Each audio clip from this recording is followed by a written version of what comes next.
Madam. Madam ఆవిడ version విన్నప్పటి దగ్గర నుంచి కూడా చాలా సీక్రెట్లు ఉన్నాయి. ఒక సీక్రెట్ నిధి ఆవిడది. ఆ నిధిలో నుంచి మనం ఏరుకోవాలి నిజాల కోసం అని. నిజంగా కోర్టు ద్వారానో, ఈ స్టేజ్ ద్వారానో మీకు న్యాయం కావాలి అంటే కనీసం సాక్ష్యాలు ఉండాలి. సాక్ష్యం లేకపోతే కోర్టులకి సాక్ష్యమే. మాకు నిజం తెలిసినా సరిపోతుంది. కనీసం నిజాన్ని పట్టుకొని అవతల వాళ్ళకి ఫోనులు చేయటమా ఏంటా అనేది అర్థమవుతుందా? మీ దగ్గర ఆ నిజం 10% కూడా లేదు. నేను ఎక్స్పెక్ట్ చేసేదాని ప్రకారం ఫెయిర్గా మాట్లాడుంటే మేము ఎంతవరకు చేయగలమో అంతవరకు చేయడానికి ఉండేది. మీ స్టోరీ మాకు అర్థమైన దాని ప్రకారం ఏంటంటే మీరు చిన్నప్పటి నుంచే అక్క దగ్గర ఉన్నారు. అమ్మ ఏంటి, నాన్న ఏంటి, మిగతా క్యారెక్టర్స్ ఏంటి అనేది మాకు చెప్పాలా. 40 years బ్యాక్ స్టోరీ కాబట్టి మేము మాట్లాడట్లా. అక్క బావ యాక్సిడెంట్లో చనిపోయినప్పుడు ఆ పిల్లలకి మీకు మిమ్మల్నే మీ అమ్మ చూడకుండా అక్క దగ్గరికి పంపించారు మీ అమ్మ నాన్న అంటే మీకు ఫైనాన్షియల్గా అంత వీక్ కింద లెక్క. కనీసం ఆ స్టోరీలన్నా మీరు చెప్పాలి. అది కూడా మేము ఊహించుకోవాల్సి వస్తుంది. ఓకే, అక్కడ చనిపోయినాక ఎక్కడా కూడా కోడలి యొక్క చెల్లెల్ని ఇంట్లో ఉంచి ఎంటర్టైన్ చేయడం ఎవరి వల్ల కాదు, ఉంచరు కూడా. అక్క బావ మరదలను చూసుకోవడం, చెల్లిని చూసుకోవడం వేరు, కానీ పిల్లల వరకు చూసుకోవడం వాళ్ళ బాధ్యత. ఎందుకంటే మీ దగ్గర వ్యవహారం లేదు. మీరు చేసిన ఆ ఏజ్లో మీరు చేసిన కన్నింగ్ ఏంటంటే నాకు అనిపించింది దాని ప్రకారం పిల్లల్ని తీసుకొని వచ్చేస్తే వాళ్ళ హెరాస్మెంట్లు కామన్గానే ఉంటాయి ఎక్కడైనా కానీ. పిల్లల్ని తీసుకొని వచ్చేస్తే ఆస్తిలో షేర్ కోసం కేసు వేయొచ్చు అన్న ఉద్దేశంతో పిల్లల్ని తీసుకొని మీరు మీ అమ్మ వాళ్ళ దగ్గరికి వచ్చారు. అక్కడ మీరు చేసిన ఇంకో ట్రిక్కీ పని ఏంటంటే పిల్లలు పుట్టకుండా operation planning, family planning operation చేయించేసుకున్నారు. మీ బావగారి పేరుని హస్బెండ్ పేరు కింద డెత్ సర్టిఫికేట్ ఏదైతే మీకు దొరికిందో దాన్ని పెట్టేసుకొని ఆధార్ కార్డు క్రియేట్ చేసేసుకొని ఒక క్రిమినల్ లాగా ఆలోచించారు.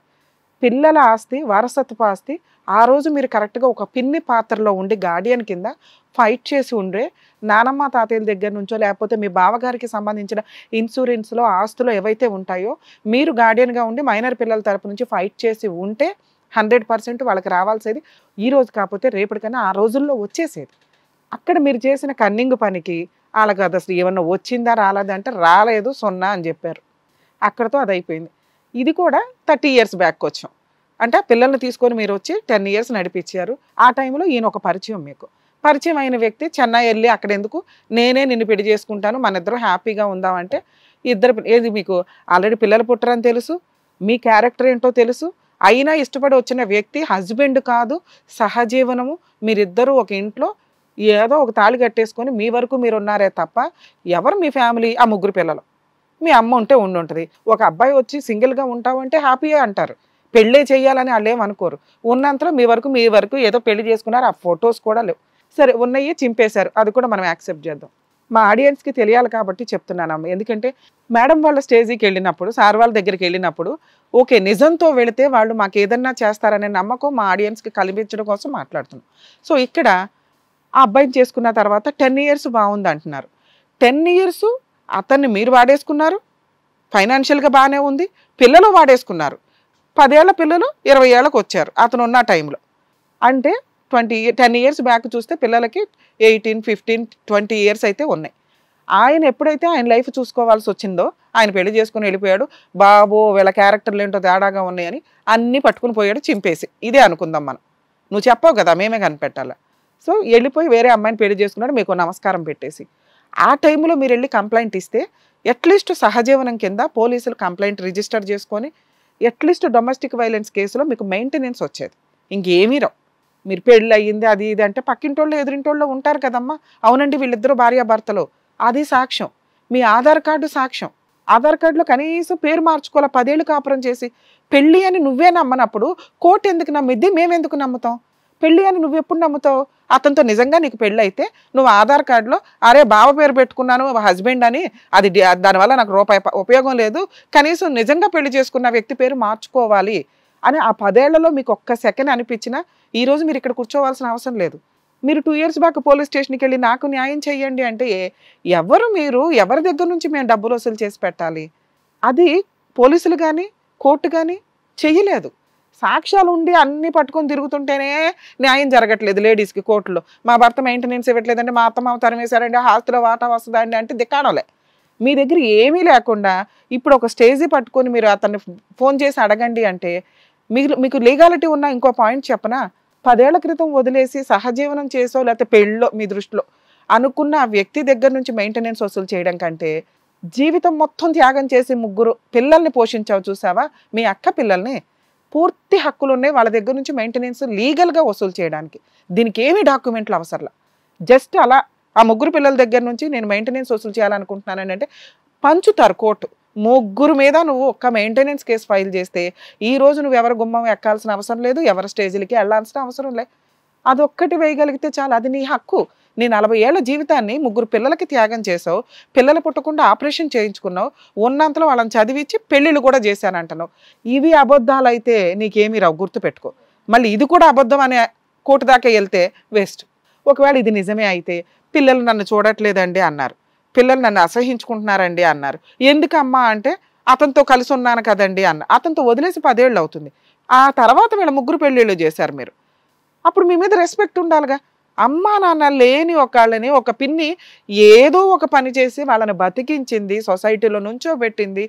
పూర్తి బాధ్యతలు వాళ్ళవి, గుర్తుపెట్టుకోండి. ఒక సహజీవనంలో ఉన్న వ్యక్తిని ఈరోజు మనం 10 ఏళ్ల తర్వాత పట్టుకొని నాకు ఇల్లు కావాలండి, నాకు మెయింటెనెన్స్ కావాలండి, నా ఆరోగ్యం పోయిందంటే కోర్టులో ప్రూవ్ చేయడానికి మాకు ఒక 5 ఏళ్ళు పడుతుంది. అదే వీళ్ళ దగ్గర నుంచి అనుకోండి, ఇంటీరియర్ మెయింటెనెన్స్ 6 monthsలో మీకు ఆర్డర్ చేయడానికి అవకాశం ఉంది. ఇంకా కొంచెం కాలం ఆగుతాం మేము. అది సూపర్, నాకు కావాల్సింది అదే. చెప్పండి. ఇంకా కొంచెం కాలం ఆగి వాళ్ళని అడుగుతాం మేము. వాళ్ళు ఎంతైనా పిల్లలు కదా సార్. ఇప్పుడు ఈయన ఏమి ఇది లేదా, ఆయన మీద నాకు హక్కు లేదు. అమ్మ చూడడం భర్త బాధ్యత, లేదా సహజీవనం చేసిన వ్యక్తి బాధ్యత, లేదా కన్నా పిల్లలు పెంచిన పిల్లల బాధ్యత. స్టెప్ మదర్ అయినా కూడా, పెంచిన మదర్ అయినా కూడా. అర్థమవుతుందా? పిల్లలు మిమ్మల్ని చూస్తున్నప్పుడు ఇతని దగ్గర నుంచి వసూలు చేయండి అంటే మీ దగ్గర లీగాలిటీ లేదు. లీగాలిటీ ఉంటే కోర్టుకి వెళ్ళేవాళ్ళు. మీరు కరెక్ట్ కాదని 20 ఏళ్ల క్రితం మీ ఇద్దరికి పెళ్ళి అయ్యింది ఒక ఇంట్లో, మీ ఇద్దరు 10 ఏళ్ళు కాపురం చేశారు, 10 ఏళ్ల క్రితం అతను వెళ్ళిపోయి వేరే వాళ్ళ పెళ్లి చేసుకున్నాడు. ఇది కరెక్ట్ కాదని మేము అనట్లేదు కదా. మీరు అతని దగ్గర నుంచి మెయింటెనెన్స్ వసూలు చేయడానికి ఇది సరిపోదు. మిగతా ఏమీ మేము మాట్లాడట్లేదమ్మా. ఒకటి అతని దగ్గర వసూలు చేయడం, 2 పిల్లల దగ్గర నుంచి వసూలు చేయడం. మీకున్న ఆప్షన్స్ ఎవరన్నా లాయర్ని పట్టుకొని డీవీసీ కేసు ఒకటి వేసుకోండి, డొమెస్టిక్ వైలెన్స్ కేసు అంటారు. దాంట్లో ఇప్పుడున్న 4 ఫోటోలు పెట్టి కనీసం ఆధార్ కార్డు మోడిఫికేషన్ చేసుకొని ట్రై చేయండి. ఇంతే. మేము ఫోన్ చేసిన తర్వాత మేము రిలీఫ్ ఇప్పించింది 100% ర్యాంక్ ఉంది మా దగ్గర. ఎప్పుడైతే అది మీరు చూసుకోండి అన్న వాళ్ళకి మేము ఫ్రీ సర్వీస్ ఇచ్చుకుంటూ వెళ్తున్నాం. మీకు తెలుసా, మీ కేసులో నిజంగా సాక్ష్యాలు ఉంటే మేము ఫ్రీ సర్వీస్ ఇచ్చేవాళ్ళం. ఒకటి ఫోన్ చేసేవాళ్ళం, ఇక్కడే సెటిల్ చేయడానికి చూసేవాళ్ళం. ఇన్ కేస్ కాకపోతే అరే ఈ అమ్మాయి కనీసం నడవని కూడా నడవలేకపోతుంది, కోర్టు దగ్గర నుంచి స్పెషల్ పర్మిషన్ తీసుకొని మీ కేసు నేను చేసేదాన్ని. మీ దగ్గర సాక్ష్యం లేదు, ఎవిడెన్స్ ప్రాపర్గా కన్సిడర్ అవ్వదు. లేదు ఇంకొకటి అంటే మీ పిల్లలతో మాట్లాడమంటే మాట్లాడతాం అంతే. పిల్లలతో అయితే మాట్లాడతాం ఇప్పించడానికి. అది ఆల్రెడీ ఇస్తున్నారు కాబట్టి నీకు ప్రాబ్లం లేదు అంటే ఇంకా హ్యాపీ. ఎందుకంటే పిల్లలు ఇస్తున్నారు కదా, మీరేం రోడ్డు మీద లేరు. పెద్ద కొడుకు దగ్గర ఉంటున్నావు, చిన్న కొడుకు పిల్లలిద్దరూ ఫైనాన్షియల్ హెల్ప్ చేస్తున్నారు, నడుస్తుంది. మీరు చేయలేదు, చేస్తామని అన్నారు. చూసుకోండి, అది పని అవుతున్న చోట కంఫర్ట్ గా ఉండడం బెటర్. ఎక్కడో రాని చోట కోసం ఇంత మీరు కష్టపడకండి. ఈ టైంలో ఎలా ఉంది, వాళ్ళది లేకుండా తన దగ్గర నుంచి. అలా ఎందుకమ్మా ఆరోగ్యం బాగాలేదు, ముగ్గురు పిల్లల దగ్గర నుంచి తీసుకోవడం మీ హక్కు. మీ లీగాలిటీ వదులుకోకండి. వాళ్ళు ఇవ్వకపోతే ఒక అడ్వకేట్ ని పెట్టి మేము అప్పుడు కేసు వేయిస్తాం. పోనీ పిల్లలు ఏమన్నా అన్నారా, అమ్మ మేము నేను ఇంకా పోషించలేము, పోయి ఎవరినైతే నమ్ముకున్న అన్నారా? అన్నాడు. అందుకే కేసు వేసుకోమని చెప్తున్నాం. పిల్లల మీద సర్వ హక్కులు ఉన్నాయి, మీరు కేసు ఫైల్ చేసుకోండి. ఏ అడ్వకేట్ని కలిసినా మీరు పిల్లల మీద మెయింటెనెన్స్ ఆరాంగా వస్తుంది. ఈ మధ్య మెయింటెనెన్స్ గట్టిగా ఆర్డర్ చేస్తున్నారు. అందులో మీరు మదర్ క్యారెక్టర్కి ఇంకెక్కువ మెయింటెనెన్స్ వస్తుంది. మీ ఆరోగ్యం కూడా బాగాలేదు కాబట్టి. ఓకేనా? ఆల్ ది బెస్ట్ నాన్న. ఇదమ్మా చాలా క్లియర్ గా మీకు చెప్పేశారు మేడం కూడా. ఇప్పుడు మీ ఆయన వెళ్ళి అడిగే కన్నా మీ ఆరోగ్యం బాగాలేదు కాబట్టి పిల్లల్ని ఎంత ఇష్టంగా అయితే మీరు పెంచుకున్నారో ఆ పిల్లల దగ్గరే ఉండండి. వాళ్ళ దగ్గర మెయింటెనెన్స్ కూడా మీరు వసూలు చేసుకోవచ్చు. హ్యాపీగా పెళ్ళిళ్ళు కూడా అయ్యాయి అన్నారు కదా, మన వాళ్ళతో ఆడుకుంటూ ఇంట్లో ఉండండి. ఎందుకు ఇంత బాధపడుతున్నావు, ఆయనతో పిలవండి, ఆయనతో మాట్లాడించండి అని చెప్పి. ఉన్నంత వరకు మీ పిల్లల కోసమే మీ జీవితం మొత్తం త్యాగం చేశారు. హ్యాపీగా వాళ్ళు చూసుకుంటున్నప్పుడు ఇంకేంటండి బాధ. కుదిరితే మీకు ఆ మెయింటెనెన్స్ కావాలంటే మేడం చెప్తారు, మేడం చెప్పినట్టుగా మీరు కేసు వేసుకొని అడ్వకేట్ దగ్గరికి వెళ్తే ఆ పిల్లల మీద అయితే మెయింటెనెన్స్ అయ్యేది. మేడం ఈరోజు మేడము చాలా చక్కటి దారి చెప్పారు. ఏం దారి చెప్పారు? ఎక్కడైతే ఆధారం లేని చోట పోరాటం చేసేదానికంటే ఎవరి దగ్గర నుంచి అయితే ఖచ్చితంగా ఒక నమ్మకం, ఒక ఆధారం ఉందో అది పిల్లల రూపాన్ని మీకు కనిపిస్తున్నారు కాబట్టి పిల్లల దగ్గర నుంచి ఆ సపోర్ట్ తీసుకోవడానికి ట్రై చేయండి, పిల్లల దగ్గర నుంచి ఆ హక్కు పొందడానికి ట్రై చేయండి అని చెప్పారు. 100% ఉంది, లీగాలిటీలో 100% ఉంది. అమ్మ ఒకటి జాగ్రత్త గుర్తుపెట్టుకోండి హేమలత గారు, ఈ వేదిక తరపున మీరు పోరాడాలి, మీ తరపున మేము పోరాడాలి అంటే కనుక అట్లీస్ట్ ఒక ఫోన్ కాల్ చేయాలన్నా మాకు ఒక బేస్మెంట్ ఉండాలి. సింపుల్గా అతను ఫోన్ ఎత్తగానే మాకు భయపడి ఒక సమాధానం చెప్పడం కాదు, ఏ ఆధారం చూపెట్టి నాకు ఫోన్ చేశారండి, నేను హేమలతకి భర్త అని మీరు ఎలా అనుకుంటున్నారు, మీ దగ్గర ఏమైనా ఉందా అని అంటే కనుక మేము చూపెట్టాలి కదా అతనికి, బాబు మా దగ్గర ఈ ఆధారం తీసుకొచ్చింది ఈ అమ్మాయి అని చెప్పి. కంటిన్యూషన్ ఏం చేసుకుంటారో చేసుకోండి అంటే చేసి చూపించాలి మేము. అదే మీరు మెయింటెనెన్స్ కేసు పిల్లల మీద వేస్తూ మీ అడ్వకేట్ చేత ఈయనకు కూడా ఫోన్ చేయించండి. మీ అడ్వకేట్ ఏదో ఒకటి చేసి కేసు అయితే రిజిస్టర్ చేయించడానికి చూస్తారు, ఏది అతని మీద కూడా. మీరు ఒకటే అన్నారు, ఆధారం లేదు, ఒకదాన్నే ఉంటున్నాను, నాకు ఇంత మెయింటెనెన్స్ కావాలని చెప్పేసి మీరు ఫస్ట్ అన్నారు ఒక మాట.